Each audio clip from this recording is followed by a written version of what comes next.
Hello class, this is section 7.5. This video is a lecture on transforms of periodic functions. Let us first recall what is a periodic function.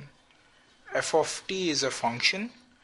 If there exists p greater than 0 such that f of t plus p equal to f of t for every t greater than or equal to, then we call the function f of t as periodic function.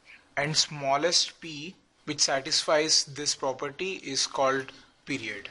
Examples of such functions are cosine x, sin x, both of which have period 2 pi, because we know that cosine x plus 2 pi equal to cosine x, and similarly sin x plus 2 pi equal to sin x.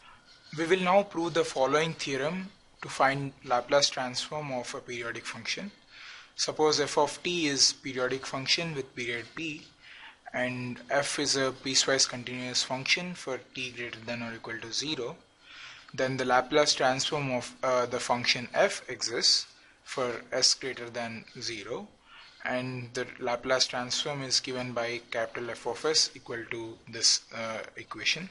Let us recall the definition of Laplace transform.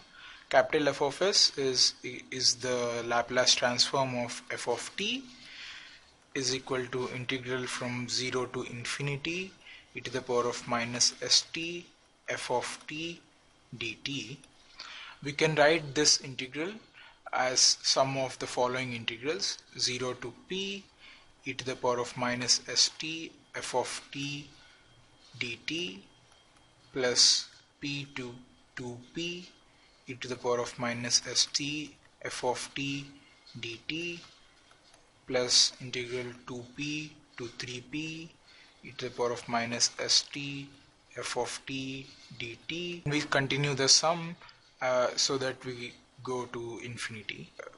This can be written in the following notation: n going from 0 to infinity, integral np to n plus 1 p e to the power of minus st f of t dt.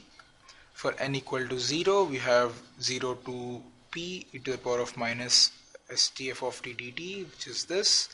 N equal to 1, we have p to 2p, we have this, and so on. Now let us consider the general term of this summation: integral np to n plus 1p e to the power of minus st f of t dt. Let us substitute t equal to tau plus np.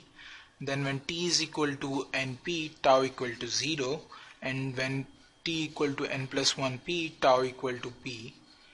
Therefore this integral is equal to 0 to p e to the power of minus s tau plus np f of tau plus np d tau.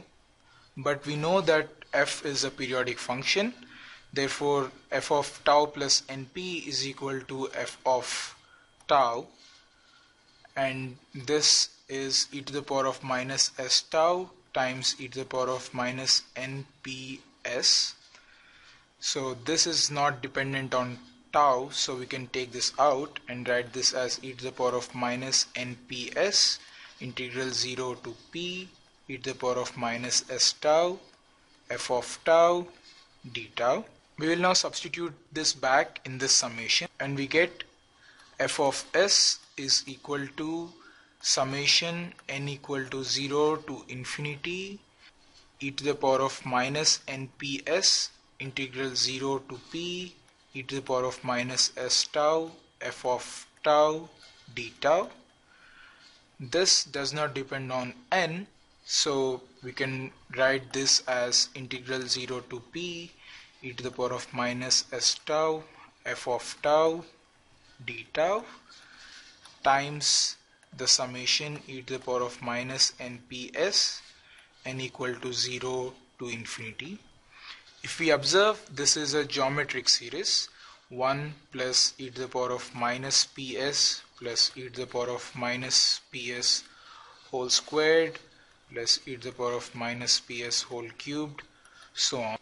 And we know that f of t is equal to 0 to p e to the power of minus nps n equal to 0 to infinity. If we observe, this is a geometric series: 1 plus e to the power of minus ps plus e to the power of minus ps whole squared plus e to the power of minus ps whole cubed, so on. the summation of the geometric series 1 plus r squared so on is equal to 1 over 1 minus r for r less than 1.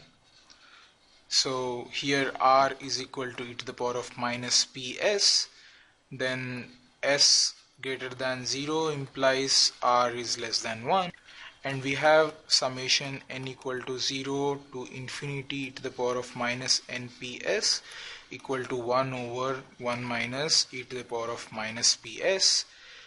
We'll substitute this back in this. We get f of s is equal to 1 over 1 minus e to the power of minus ps times integral 0 to p e to the power of minus s tau f of tau d tau.